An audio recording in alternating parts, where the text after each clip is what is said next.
Bonjour Nicole Fabre, ça fait vraiment plaisir de prendre un petit peu de temps pour réfléchir avec vous. Je voulais revenir avec vous sur une expérience, vous qui êtes à la fois avec cette double spécialité de philosophe et de psychanalyste, psychothérapeute. Réfléchir avec vous sur une expérience que je fais depuis longues années. Quand vous demandez à des personnes de venir réfléchir sur ce qui est au-delà des frontières bien connues, tout ce qui va être de la discontinuité ou du chaotique, vous sentez d'abord une incompréhension, puis une consternation, puis quelque part une très très grande inquiétude. Et donc au départ c'est mais non, nous avons des solutions, c'est pas ça le problème. Après c'est attendez mais si c'est ça, c'est pas scientifique. Et puis après c'est bon, passons à autre chose. Alors vous avez justement travaillé sur Descartes dont à qui on se réfère constamment chez nous, pour essayer de voir la psychanalyse de Descartes, qu'est-ce qu'il y avait par-dessous, et c'est là-dessus que je voudrais travailler avec vous. Qu'est-ce qui nous ennuie à ce point? Et la deuxième question, je vous donne les deux questions tout de suite. S'il y a un problème, comment on peut faire? Donc je voulais vraiment vous écouter, parce que vous avez beaucoup travaillé sur Descartes, notamment avec cette histoire de le vide, la peur, son dialogue avec Pascal. Enfin, je voulais vous laisser, qu'on vous écoute sur qu'est-ce qui est difficile là-dedans et pourquoi c'est aussi compliqué et peut-être un peu angoissant. Alors, je pourrais d'abord dire une chose, c'est que Descartes, pour moi, c'est une vieille connaissance et un vieil amour qui date de quand j'avais 18 ans. À cette époque-là, j'étais en classe de philo, comme ça s'appelait, et mes camarades se passionnaient pour Pascal. Ils disaient ah Pascal, et annonçaient que Pascal, lui, il avait l'angoisse existentielle dont on commençait à parler avec intérêt, et que Descartes, il était tellement rationnel que vraiment il n'avait aucune espèce d'intérêt. Or, moi j'avais lu, comme toutes mes camarades, le discours de la méthode, et puis je m'étais dit, mais il faudrait quand même aller voir de plus près, et donc j'ai lu les méditations métaphysiques à cette époque-là, qu'en général on ne nous faisait pas lire en classe, et alors là j'ai été frappée par ce que j'avais pressenti en lisant le discours de la méthode, c'est-à-dire par cette crise du doute qui me paraissait justement être une angoisse métaphysique monumentale et une angoisse existentielle énorme. Quand il dit qu'on est sûr de rien, qu'on n'est pas sûr de la réalité des choses, puisque quand on rêve, on y croit et qu'après, ça n'était pas vrai. Et qu'au total, je me disais, son doute méthodique, il repose sur un doute fondamental. Bon, alors, ça va, j'annonçais ça et je prêchais dans le désert. On continue à me dire que Pascal, lui, il connaissait pas Descartes. Alors tout ça est resté un petit peu comme ça, en friche, et puis c'est à l'époque, ou bien des années plus tard, j'ai fait une formation pour devenir psychanalyste, où je me suis occupée de l'inconscient d'un peu près, et que je l'ai rencontré, si je peux dire, avec mes patients, et puis voilà, dans toutes mes préoccupations, que nécessairement j'ai rencontré l'angoisse, une angoisse de vivre, une angoisse de la mort, et des choses de cet ordre-là, que je me suis dit, il est temps de retourner à Descartes. Et à ce moment-là, j'ai relu, bien sûr, son œuvre philosophique, mais surtout sa correspondance, les choses qui avaient été écrites autour de Descartes, et ça m'a passionné.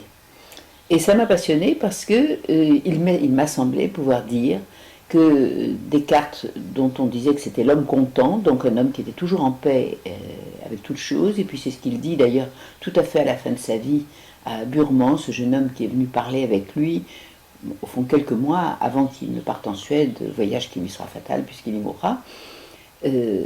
Effectivement, on voit un homme qui est arrivé à acquérir un contentement, une espèce de certitude, une tranquillité d'esprit, parce qu'il a son système dans lequel il n'y a pas de faille du tout va bien, tout est solide. Donc le monde dont il avait pu douter quand il avait 22 ans, 23 ans, peut-être même avant, ce monde-là, il l'a bien reconstruit, il a écrit son traité du monde, il a fait tout ça, dans lequel il n'y a absolument aucune place, aucune faille pour l'angoisse.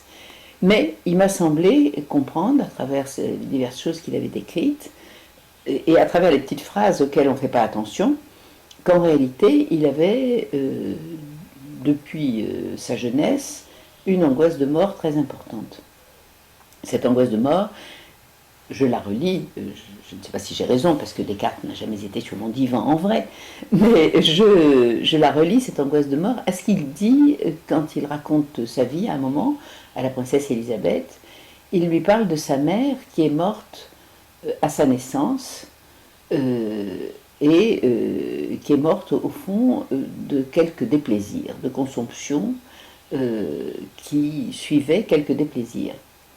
Or c'est une absurdité, c'est faux. Sa mère est morte 1 an après sa naissance en donnant naissance à un autre enfant qui n'a pas vécu, et ce n'est pas Descartes qui a tué sa mère, mais Descartes dit à plusieurs reprises que de sa mère il a hérité sa fragilité physique.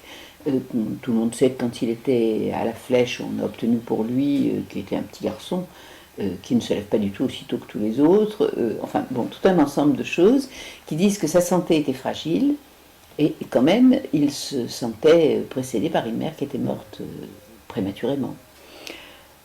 Et je fais l'hypothèse que Descartes avait une angoisse de mort, c'est-à-dire une angoisse de quitter le monde ou que le monde le quitte. C'est comme ça qu'elle apparaît, l'angoisse de mort, chez mes patients, et qu'il a découvert qu'il ne fallait pas du tout se laisser aller à la tristesse et à l'anxiété, comme ça avait dû être le cas de sa mère qui est morte de quelques déplaisirs. Et puis on peut se demander comment elle a eu des déplaisirs dans le temps qui a précédé la naissance de ce premier enfant Descartes. Ça, c'est une autre question. Mais il ne fallait donc pas être dans le déplaisir. Et d'autre part, comme c'était certainement un homme qui avait une curiosité énorme, qui était celle de son siècle, mais qui était la sienne aussi, il a fabriqué un système de défense tout à fait imparable. C'est un bon système de défense que d'être intelligent, de se servir de son intelligence et voire de se créer ou de se recréer. Donc, ma pensée, c'est que dans Descartes, on assiste d'une part au drame d'une terrible peur de la mort, qui ne s'avoue jamais sous cette forme-là, et d'un magnifique système de défense contre cela, qui devient une méthode, et où finalement il crée quand même une œuvre extraordinaire. Alors ça aussi, ça m'a interrogée. Je me suis dit, comment ça se fait qu'il y ait des gens qui fassent œuvre à partir de leur angoisse de mort, et comment ça se fait qu'il y en ait qui soient des faits. Mais on peut se dire que quand on se sent menacé, on risque de s'abandonner complètement à cette menace. On se défait, on est dans une angoisse qui ne trouve, peut-être qui trouve comme moyen d'expression des formes d'art, des choses comme ça. C'est un moyen d'exprimer l'angoisse, mais qui finalement est création quand même.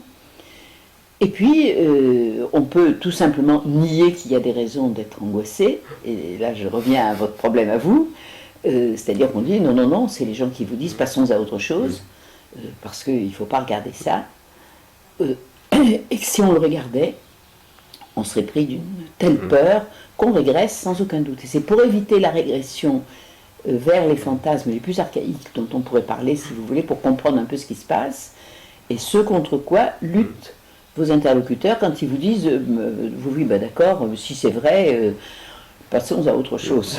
Alors, ça revient dans votre livre, vous insistez beaucoup sur la difficulté qu'il a à répondre à Pascal qui voudrait travailler sur le vide.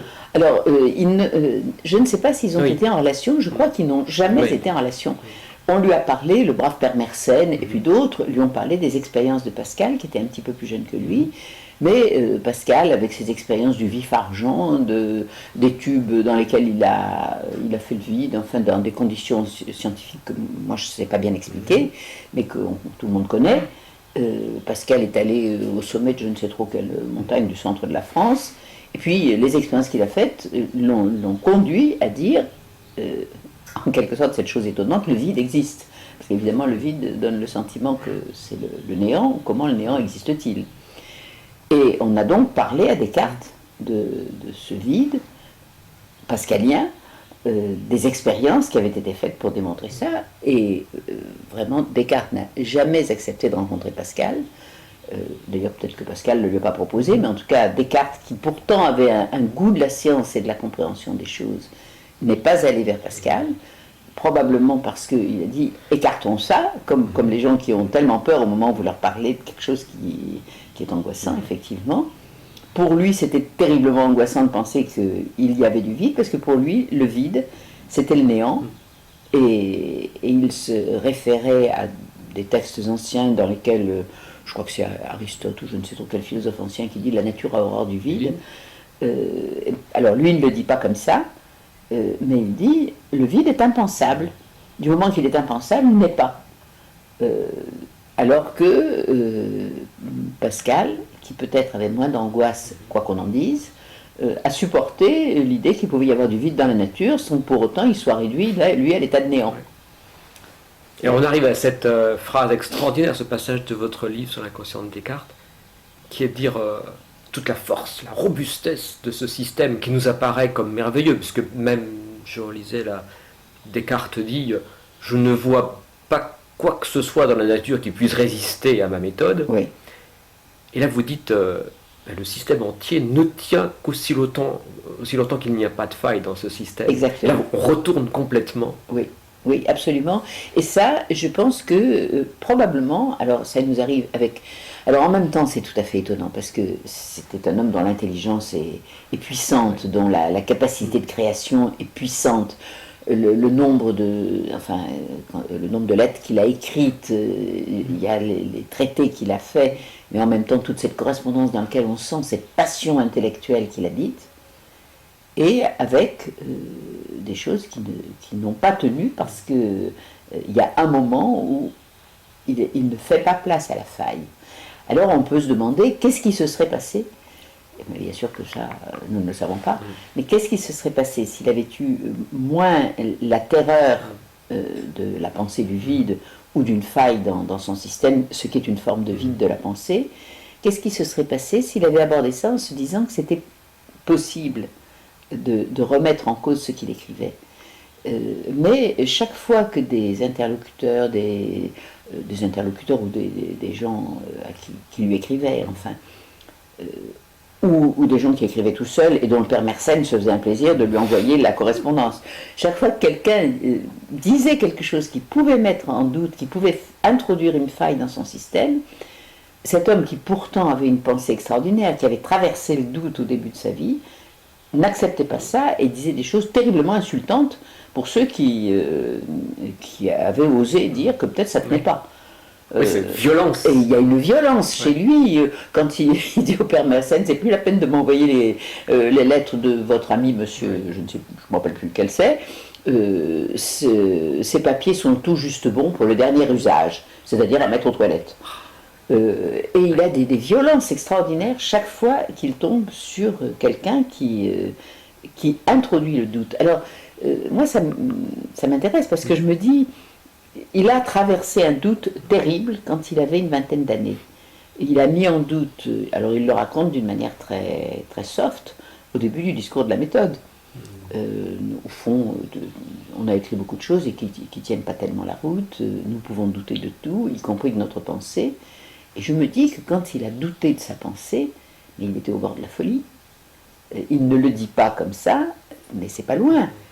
Quand il dit nous ne sommes peut-être pas plus sages que ces hommes qui croient être des cruches comme dans leurs rêves, et même dans leur folie. Peut-être ça nous arrive à nous aussi. Peut-être ça lui est arrivé d'avoir cette expérience-là. Et peut-être que c'est cette expérience-là qui fait qu'on a tellement peur de se détacher d'un système qui a l'air de tenir.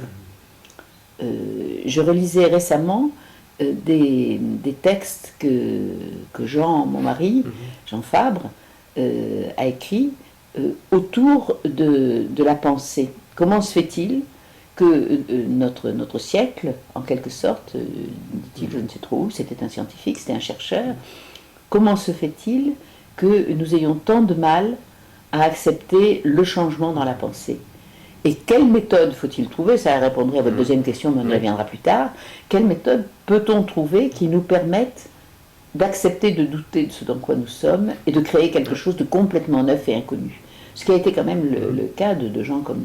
moi je me dis que Einstein, le jour où il a renversé le système dans lequel il était, ou d'autres penseurs scientifiques, au moment où ils ont renversé le système dans lequel tout le monde vivait avec voilà, enfin quelque chose qui se tenait bien. Qu'est-ce qu'ils ont dû traverser à la fois comme enthousiasme du fait qu'ils osaient faire ça, mais comme terreur qui a précédé l'enthousiasme. Ça, c'est quelque chose qui, moi, m'émeut beaucoup quand je pense à ces gens. Ben, Thomas Kuhn, dans son livre sur la révolution, la structure de la révolution scientifique, cite Einstein en disant c'était comme si le sol se dérobait sous mes pas. Absolument, c'est magnifique ce passage-là. Vous m'avez passé ce bouquin, c'est magnifique. Et alors Thomas Kuhn a quelque chose d'extraordinaire. Il dit on a tous l'impression que la science c'est fait pour inventer, pas du tout. Non, non. On est là pour justifier un paradigme et travailler sur les quelques anomalies qui restent encore dans le paradigme.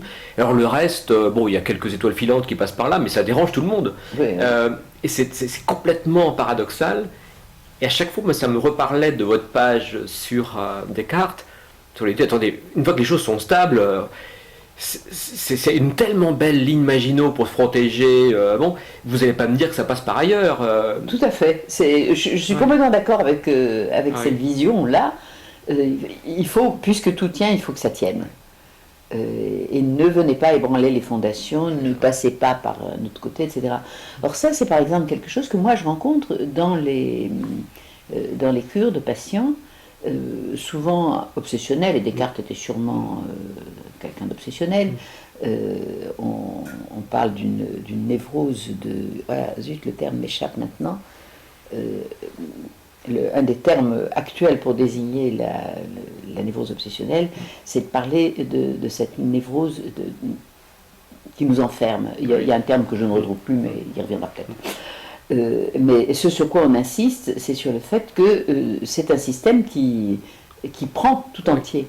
Or, ça arrive quand un patient n'est pas bien dans sa vie, il vient, et en même temps, il énonce tout son système défensif dont il souffre, qui le contraint, c'est une névrose de contrainte, voilà le mot, mais si jamais il sortait de cette contrainte, qu'est-ce qui deviendrait ?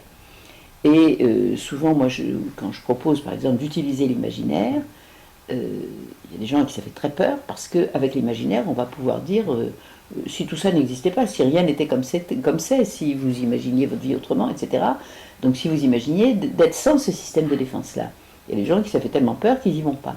Mais ceux qui acceptent la petite entrée dans cette faille, reconstruisent bien sûr avec leur structure de pensée, mais arrivent à reconstruire un autre mode de vie, un autre regard sur les choses, et souvent un autre mode défensif où ils utilisent encore leur intelligence et leur logique, mais en l'appliquant autrement. Ça, c'est très apparent. Et ça, c'est ce que Descartes n'a pas fait, il n'a surtout pas voulu faire, et il a maintenu son homme content jusqu'à la fin de sa vie. Et moi, ce qui m'a beaucoup interrogé aussi, qui m'a beaucoup fait réfléchir, il est allé mourir à la cour de la reine de Suède. La cour de la reine de Suède, Descartes n'était, je ne crois pas, quelqu'un qui tenait tellement à faire la cour à la cour.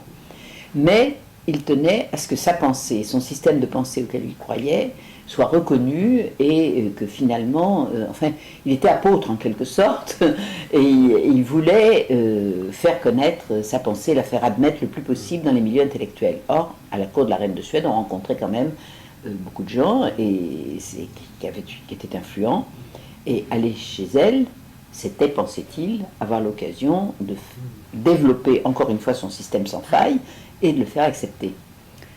Alors on a beaucoup dit qu'il avait en même temps une trouille noire d'aller dans ce pays. Il disait, oh là là, quitter la Touraine, moi qui suis né, il vivait en Hollande, mais moi qui suis né au pays du lait et du miel ou à peu près, voilà qu'il faut que je parte au pays des ours et des glaces, et ça lui faisait très peur.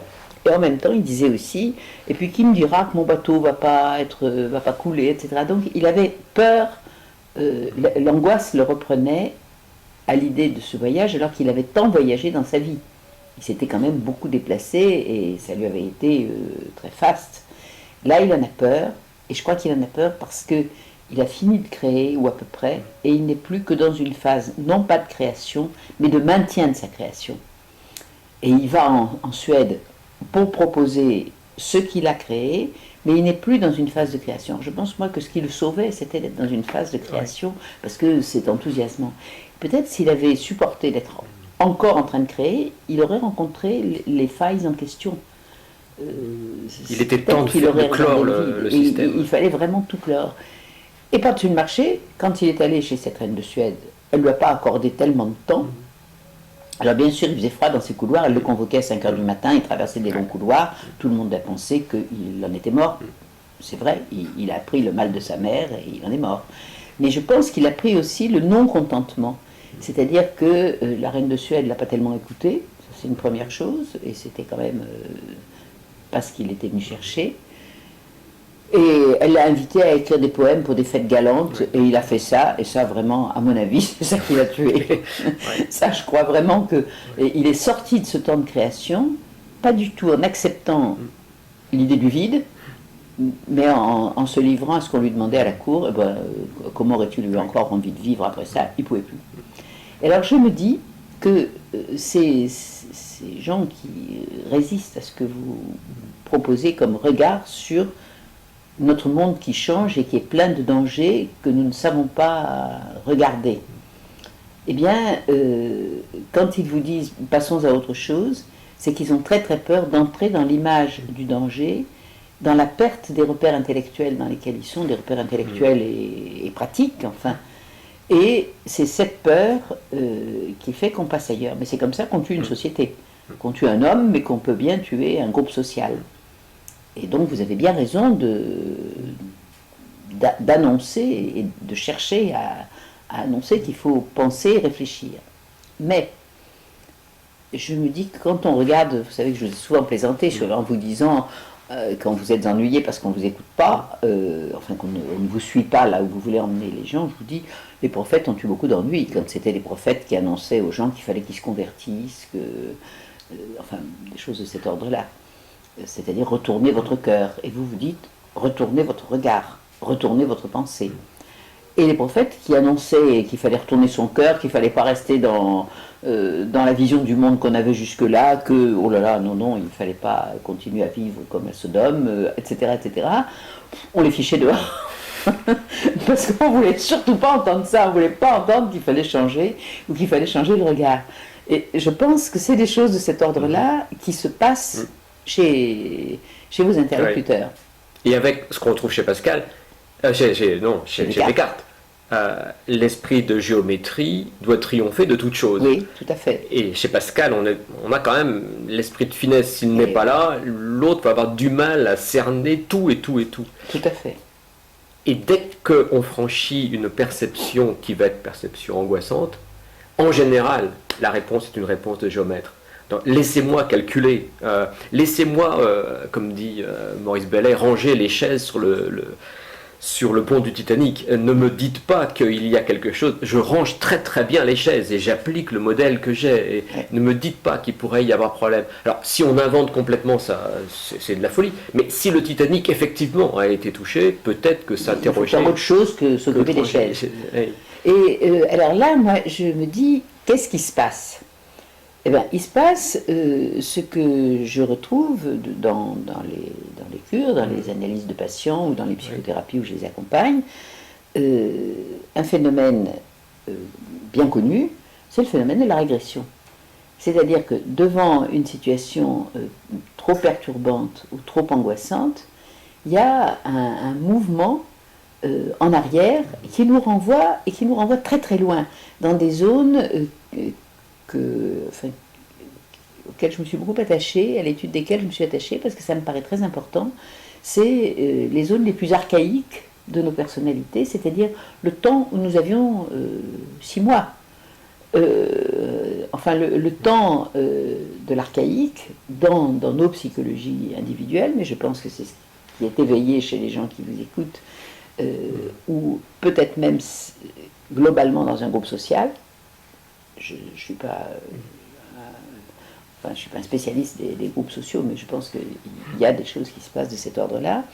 Mais ce qui se passe, c'est que si on est renvoyé au temps de l'archaïque, c'est-à-dire si on régresse, et qu'on régresse au galop vers ce temps-là, on y retrouve les défenses en même temps que les angoisses archaïques. Alors, l'angoisse archaïque, c'est l'angoisse du néant, de la néantisation.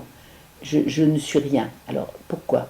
Le petit enfant regardez le petit Dom, à quel point il est dépendant des adultes qui s'occupent de lui. Si les adultes le négligent, il n'est pas comme le petit veau qui se met debout sur ses pattes ou le petit cheval qui est sur ses pattes au bout de quelques heures, et peut-être même tout de suite d'ailleurs, dans les minutes qui suivent sa naissance, et qui va téter, qui trouve les mamelles et qui se débrouille. Le petit homme, si on ne vient pas le prendre pour le faire boire, pour le mettre au chaud, eh bien, il meurt. Il est dans un état d'impuissance absolue. Et il sait en même temps, enfin il sait, il vit, et donc il en a un certain savoir, que s'il hurle longtemps, en général ça réussit, il a tout pouvoir sur ces gens qui ont tout pouvoir sur lui. Si bien que dans ces temps archaïques dont j'aime à m'occuper, mais qui je crois expliquent, enfin qui se retrouvent chaque fois qu'on vit dans la régression, même sans s'en apercevoir, en réalité, dans ces temps-là, quand on y retourne, on retourne à un état d'impuissance absolue et à une illusion de toute puissance absolue. Quand on est dans l'impuissance absolue, on imagine que l'autre est vraiment tout puissant, et c'est pas complètement faux, il est du moins puissant pour vous. Mais en même temps, s'il est tout puissant, il risque de vous écrabouiller. Et quand on vit l'état d'impuissance qu'on résout en ayant pouvoir sur ces soi-disant tout-puissants, alors on est bien plus fort que les tout-puissants, et l'expérience de la toute-puissance qu'on pourrait avoir sur les choses, pour faire changer le monde, on va le faire changer ce monde, ces parents qui vous laissent tout seuls à crier, à avoir faim, tout d'un coup qui apparaissent et qui viennent vous nourrir, on a eu tout pouvoir sur eux. Donc on détient un système qui est très puissant. Or, si nous retournons à cela dans les angoisses de notre vie d'adulte, dans les angoisses que nous procure le monde dans lequel nous vivons, et qui est quand même un monde plein d'incertitudes et chargé d'angoisse, nous sommes face à une toute-puissance qui est celle que nous avons créée et dont nous avons peur en même temps. Alors, nous avons une espèce d'alternance entre c'est nous qui l'avons créée, donc nous pouvons tout dessus, nous sommes des tout-puissants, mais quand même, comme dans l'histoire du sorcier tout puissant, là, comment ça s'appelle ce truc? L'apprenti sorcier. L'apprenti sorcier, tout d'un coup, l'apprenti sorcier, les choses lui échappent et sont bien plus fortes que lui. Eh bien, si à un moment nous avons le sentiment que tout est en train de nous échapper, avec quoi nous avons créé ce monde? Avec notre esprit de géométrie, avec notre intelligence, en gros, avec le système dans lequel, au fond, on a pu le produire. Donc, on va vite aller rechercher ça pour pouvoir encore quelque chose là-dessus. Et ça, je crois que c'est vraiment quelque chose de très fort. Chez les enfants psychotiques, qui ont l'angoisse de l'anéantisation, qui ont l'angoisse de la mort très profondément ancrée en eux, on trouve de temps en temps cette phrase qui elle-même est une illustration des systèmes obsessionnels. Je compte, je compte. Et tu comptes pourquoi? Enfin, pourquoi tu comptes? Parce qu'on peut toujours ajouter un et ça ne sera jamais fini. Qu'est-ce que ça veut dire? Ça veut dire que si je m'enferme dans un système de compte comme ça, et que je ne sors pas de ce système, mais je suis complètement garantie, puisque je peux toujours ajouter un à quelque chose qui a l'air d'être l'infini, et que je n'atteindrai pas l'infini, donc je n'atteindrai pas non plus le néant. Et ça, c'est ce que d'une certaine manière, nous vivons quand nous nous défendons maladroitement contre ce que nous avons nous-mêmes créé et qui nous fait si peur. Pour moi, c'est quelque chose de très central, enfin, tout ça. Or, on ne s'en aperçoit pas, qu'on est en pleine régression quand on prend ce genre de système. On n'accepte pas l'idée qu'on est redevenu le petit enfant impuissant d'autrefois, c'est bien trop terrible à penser, et donc on vous dit, passons à autre chose, parlons d'autre chose. Alors, ce qui est très étonnant, c'est que des gens me disent, mais il suffit de déguiser un peu et faire de la pédagogie marginale, et puis ils s'apercevront de rien, on va moins déclencher d'angoisse. Et c'est pas vrai. C'est-à-dire que dès l'instant où il y a la sensation qu'on va toucher à ces zones, même si on enveloppe tout de paquets roses et qu'on fait de la bonne pédagogie bien, en donnant toutes les solutions à tout moment, etc., dès qu'il y a sensation qu'on est en train de parler d'autre chose, et qu'on a ouvert une brèche dans la ligne Maginot, c'est la terreur qui l'emporte et la violence du rejet. Je le crois tout à fait, j'imagine bien ça. Alors ça veut dire qu'il ne faut donc pas de papier cadeau, qu'il ne faut donc pas de petits crépons roses qui arrangeraient les choses. Alors qu'est-ce qu'il faut? Alors là on va retourner à ce gentil Descartes. il raconte quelque chose. Il a inventé un jour un truc qui s'appelle c'est un dialogue entre Polyandre et Eudoxe. Et donc il a fait ça un petit peu à la manière de certaines pochades de son époque, mais c'est pas une pochade, c'est quand même un truc très sérieux. Polyandre représente celui qui a rencontré la terreur, qui a rencontré le risque de se noyer, qui a rencontré des choses vraiment très terribles, mais qui a traversé un gué dans lequel il n'était pas sûr de ne pas se noyer, mais il est arrivé à passer le gué. Comme Descartes est arrivé avec ses méthodes à lui, mais il est arrivé à traverser ce doute épouvantable. Il n'est pas devenu fou quand même, ça. Voilà, il faut quand même le lui reconnaître vraiment. Et une partie de son œuvre est tellement une œuvre qu'elle tient, quoi. Donc Polyandre, qui a promené un peu Eudoxe dans le doute, et Eudoxe qui s'est promené dans le doute et qui a dit que vraiment il y avait beaucoup de choses qui étaient très incertaines, et comment on fait quand on est là-dedans? Eudoxe lui dit, Polyandre répond à Eudoxe, surtout n'allez pas vous aventurer tout seul dans le gué. Faites-vous accompagner d'un qui le connaît déjà, vous avez moins de chances de vous noyer.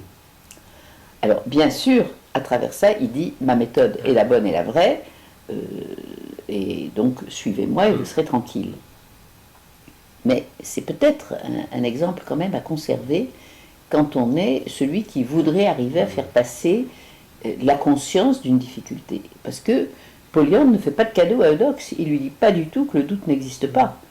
Il lui dit, oui, il y a un gué très dangereux dans lequel on risque de se noyer. Et je pense il vaut mieux essayer d'accompagner des gens sans papier cadeau dans ces zones terribles, dans ces zones d'angoisse, en disant ensemble, alors ça c'est ce que ne dit pas Polyandre, il ne dit pas ensemble on va retrouver les passages dans le gué. Il dit vous n'avez qu'à suivre, celui qui y est déjà allé, vous serez tranquille. Là, je crois qu'il faut aller plus loin que Descartes, en quelque sorte, plus loin que Polyandre en tout cas, et dire si nous nous tenons la main tous les deux dans le gué, dont nous savons qu'il contient vraiment peut-être des crocodiles et peut-être des zones dans lesquelles nous risquons de nous embourber, de nous noyer, etc. Mais si nous nous donnons la main, alors nous pouvons y aller ensemble, et l'un entraînant l'autre et l'autre entraînant l'un, et notre vigilance étant démultipliée, il y en a un qui verra le crocodile pendant que l'autre verra l'endroit par où on peut échapper au crocodile. Descartes ne parlait pas de crocodile.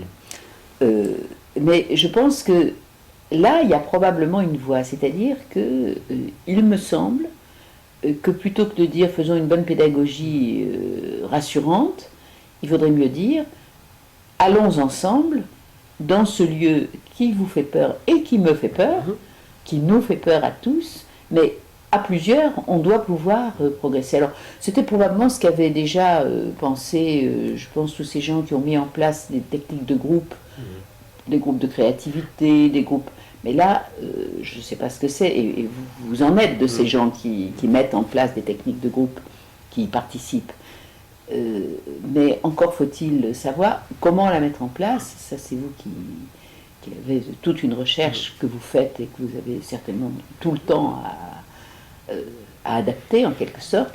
Pas à l'adapter en disant ne vous inquiétez pas, on s'en tirera, mais à adapter en disant comment pouvons-nous regarder les eaux bourbeuses, les tsunamis, les crocodiles, également cette chose qui a tellement passionné et fait peur aux gens, les trous noirs. Le nombre de textes qui ont été publiés autour de ces trous noirs quand on a pensé que le trou noir, c'est-à-dire le néant, existait, ce qui est quand même un drôle de truc à penser, ça fascine en même temps. Et peut-être aussi, il y a cette fascination dans le monde où nous sommes, parce que cette fascination, elle vient de la toute-puissance que nous avons créée. Alors je me suis dit aussi autre chose, en réfléchissant à notre rencontre. Je me suis dit, il y a eu une époque, par exemple l'an 1000, où on a eu une peur bleue, ou noire, je ne sais pas, de cet an 1000 qui arrivait, qui allait être l'année de la destruction générale, et où tous les hommes avaient vraiment tellement peur. Et je crois que nous revivons de temps en temps les terreurs de l'an 1000. Mais en l'an 1000, comme d'ailleurs dans les siècles qui nous ont précédés, en même temps que les hommes pensaient à leur peur de la mort et leur peur du néant, parce que quand même c'est présent dans l'homme, je crois depuis qu'il est né, et depuis l'aube de l'humanité, la peur de tout détruire, d'être détruit, la peur de l'écroulement, enfin toutes ces peurs-là, elles existent, parce que c'est ce que nous avons vécu bébé. Et notre naissance, elle a peut-être été très mal commode aussi. Dans quoi on arrive, hein? Alors, je pense que tous ces gens, ils s'en sont pas trop mal tirés avec les propositions que leur faisaient les religions, et qui existent encore. L'idée d'une vie éternelle qui succéderait à notre vie limitée, l'idée qu'après la mort, il y a une vie. On voit beaucoup de textes qui paraissent là-dessus autour. Mais qu'est-ce qui permettait, et qui permet encore à certains, de ne pas avoir trop peur de l'an 1000 en même temps qu'on en a peur? Probablement le fait qu'il y avait ce Père Tout-Puissant, ce Dieu Tout-Puissant, comme le petit enfant qui hurle dans son berceau et qui sait que le Tout-Puissant va venir à son aide. Au fond, le Tout-Puissant garantit un système dans lequel nous ne savons pas exactement comment nous y serons pris, mais il garantit ça. Et quand on a effacé l'image du Dieu Tout-Puissant, on a eu le petit Père des peuples, qui nous a promis des lendemains qui chantent. C'est toujours une image d'une force supérieure, et cette force supérieure, je pense, j'en suis pas bien sûr parce que ça dépasse le niveau de l'homme tout seul, mais quand même, je pense que quelquefois c'est aussi l'idée de la société toute puissante elle-même qui va engendrer les solutions de toute puissance et qui garantit notre, en nous reconnaissant dans la dépendance, qui reconnaît en même temps que nous sommes sauvés par quelque chose. Mais si aujourd'hui cette confiance dans une société qui serait toute puissance au-dessus et qui permettrait de résoudre ces problèmes est en train de se fissurer, alors là ça devient terrible, c'est-à-dire qu'il n'y a plus ce recours à la toute-puissance, il ne reste plus que l'impuissance. Il ne reste plus que l'impuissance. Et ça c'est tellement terrible qu'il faut recourir à un système, enfin on est tenté de recourir à un système qui va mettre une pommade et qui va nous dire mais ça va, on va s'en sortir parce que c'est quand même nous qui avons la capacité d'être tout puissants, quoi. C'est cette alternance permanente qui me permet. Mais si jamais la pommade ne tient plus, il ne reste plus que la régression absolue et de retrouver un Hitler ou quelque chose comme ça. Voilà. Qui va garantir. Voilà. Et là c'est. Et là c'est très embêtant. Là, autrement dit, vous faites œuvre utile en essayant de faire le passage, faire savoir qu'il faut trouver le passage, un vrai passage. On régresse, mais c'est aussi pour grandir. Le petit enfant, nous ne restons pas, nous portons les traces de ce petit enfant perdu que nous avons été. Elles sont toujours capables de ressurgir, mais nous sommes aussi capables. Entre-temps, nous avons inventé des choses. Alors, on a inventé des systèmes défensifs qui quand même nous ont permis de vivre et qui ont montré que nous étions capables de créer. Il faut aussi faire confiance à la force que nous détenons pour quand même inventer un moyen de faire pousser des plantes là où il n'y en a pas, de détourner un courant d'eau pour arroser quelque part. Tout ça, on est capable de le faire. Donc on est capable de faire autre chose. Et c'est là que je pense qu'il faut faire confiance à l'homme, non pas dans ces systèmes de répétition, la répétition est généralement pathologique, mais que l'homme retrouve la force dont il a été capable jusqu'ici pour sortir du temps de l'homme des cavernes et devenir autre chose, etc. Mais que cette force, il faut l'employer autrement. Et c'est ça toute la difficulté. Mais qu'ils soient des forces de vie et de ne pas en rester à des forces de mort qui triompheraient. Quoi. Absolument. Et le combat est très fondamental. C'est très serré. Mais je crois que quand nous sommes tentés de nous dire, bon, alors, enfin, quand on est tenté devant la puissance quand même des forces de destruction qui sont là, et qu'on est tenté de glisser là-dedans dans une espèce de désespérance quelque part, je crois que ce qui est important, c'est de retrouver un chemin pour sortir de la désespérance Et ce chemin, c'est de savoir que depuis toujours, l'homme a été confronté à des choses qui lui faisaient peur, et que depuis notre toujours à nous, ça a existé, et pourtant nous sommes là aujourd'hui, on a grandi. Donc c'est cette force de vie sur laquelle il faut qu'on prenne appui, qui n'est pas une force de répétition. La répétition, c'est la mort.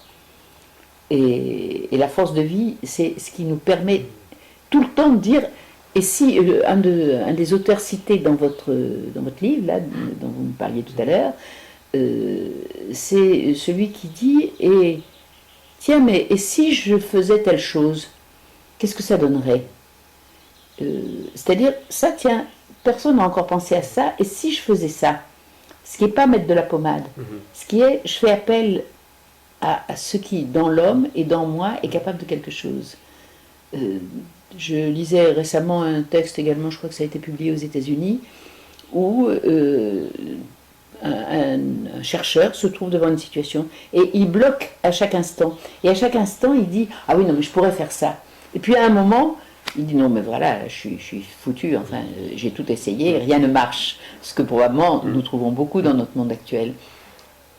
Bon, alors si on s'y mettait à quelques-uns, et on retrouve l'histoire du gué qu'il faut passer à plusieurs. Et ça, c'est quelque chose qui, moi, m'enthousiasme quand j'y pense. Pourquoi quelqu'un vient en thérapie? Mais parce qu'il s'est aperçu que tout seul, il ne peut pas. Et moi, je lui donne jamais des solutions. Jamais je dis, et si vous faisiez ça?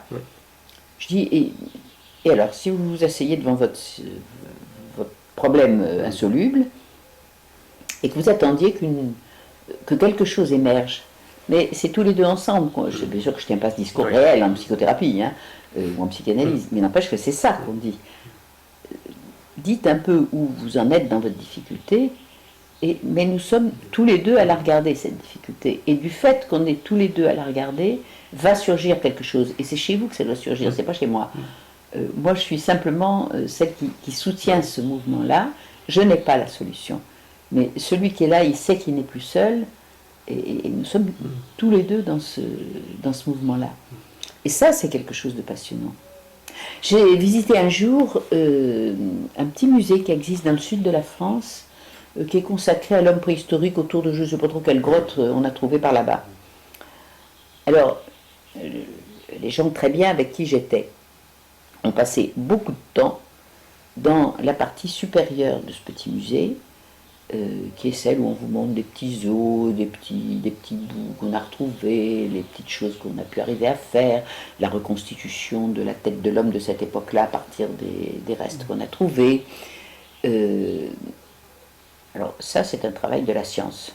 Et effectivement, c'est un travail scientifique et que je respecte beaucoup et qui me paraît essentiel. Mais moi, au bout d'un petit moment, j'en avais un petit peu marre de ces petits ossements et de toutes ces dates et de tout ça. Et je suis descendue dans la partie qui est en dessous et qui, à mon avis, n'est pas la partie à proprement parler scientifique.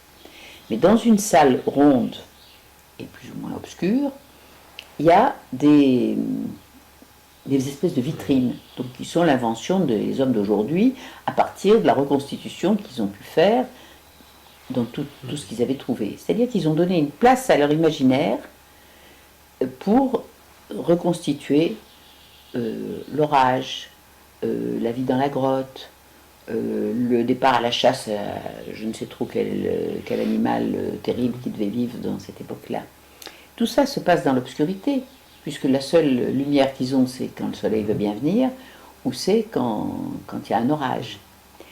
Et quand j'ai été dans cette petite salle ronde, entourée de ces images qui figuraient cette vie de cet homme qui m'a précédé il y a bien bien longtemps, je me suis dit, mais quelle trouille il devait avoir, mais que ça me fait peur d'être là-dedans.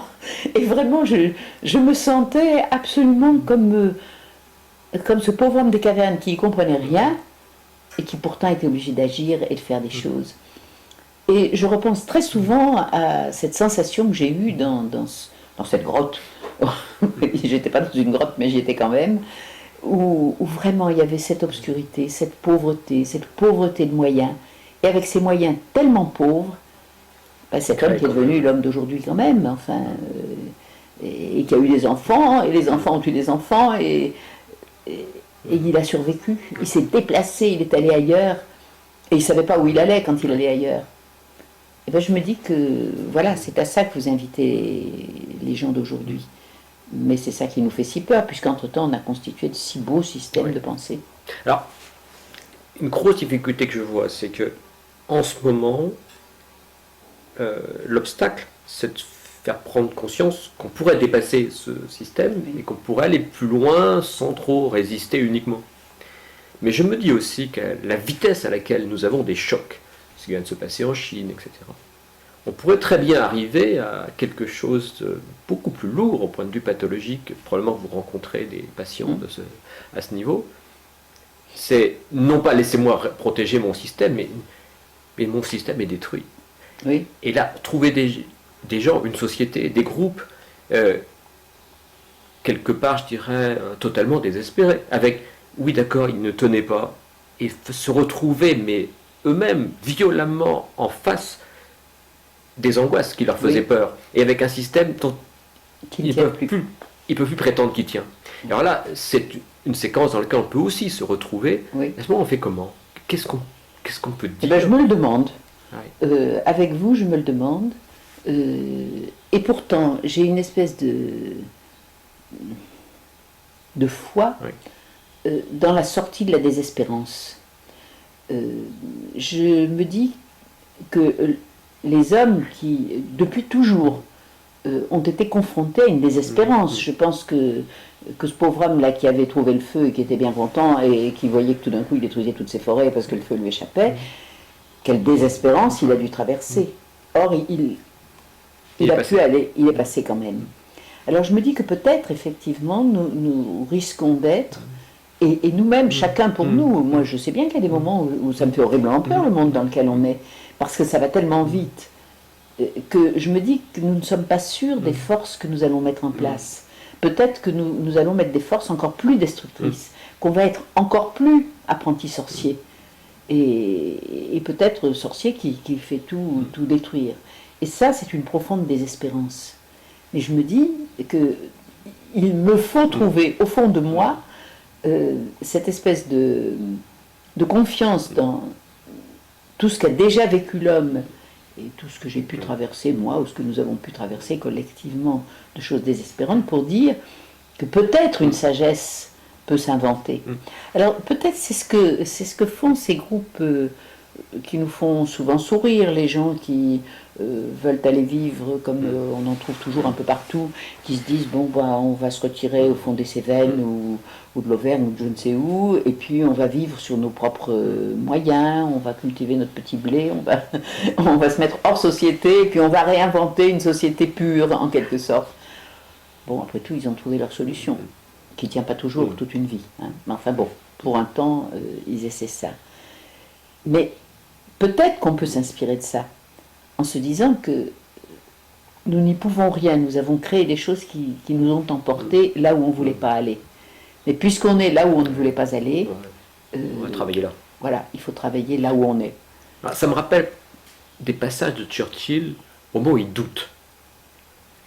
Et il a des phrases magnifiques sur le thème, oui, les Grecs ont été envahis par les Romains. Oui, la civilisation romaine, finalement, ils ont été emportés par les barbares. Oui, nous pouvons très bien être emportés. Oui. Et maintenant, je vais au travail. Donc, voilà, ça c'est magnifique. Ouais. Ça c'est magnifique. Je me rappelle quand ma fille aînée est entrée en classe de 6e. Elle a appris, comme tout le monde, l'histoire des Romains et de tout ce qui était autour. Et un jour, elle rentre de classe, elle s'assied dans son coin, et là, je la vois très méditative et au bord des larmes. Je lui dis, tu as eu des ennuis, qu'est-ce qui t'est arrivé? Enfin, comme toutes les bonnes mères, je m'inquiète. Je lui dis, qu'est-ce qui t'est arrivé? Tout de suite, je pense, quelqu'un a été méchant avec elle, elle a eu une mauvaise note, etc. Et finalement, avec des grosses larmes, elle me dit, les Étrusques que j'aimais tant sont un petit peuple qui a disparu. Alors, d'une certaine manière, je me suis dit, bon, ça n'est que ça, et en même temps, j'avais tort de penser ça n'est que ça. Alors, je l'ai consolée, je lui ai dit, oui, ils ont disparu, mais on s'en souvient, enfin, j'ai dit des choses comme ça. Et un jour où je racontais ça, parce que ça m'a beaucoup donné à réfléchir, mais bien des années plus tard, je racontais ça à des amis qui m'ont dit, bon, écoute, oui, les Étrusques ont disparu, Mais viens, on va aller regarder le tombeau étrusque qui nous reste. C'est ce très beau couple qui forme ce tombeau célèbre pour tout le monde. Et je me suis dit, mais c'est quand même vrai. Et c'est ça, il faudrait qu'on s'en souvienne. Que les Étrusques ont disparu, mais que nous, maintenant, nous disons que nous pouvons retrouver chez eux quelque chose, l'art qu'ils ont laissé, leur histoire, et puis que nous sommes là, les Étrusques ont disparu, et bien on fait sans les Étrusques. Avec juste la trace qu'ils nous ont laissée, et qui est une sagesse. Mais votre Churchill, c'est magnifique. Oui. Parce qu'il ne dit pas, non, mais il n'y a pas de problème, on triomphera. Oui, c'est possible. Oui. Cela dit, on se met au travail. Oui, Donc il y a une force de vie qui est extraordinaire. Ah, tout à fait.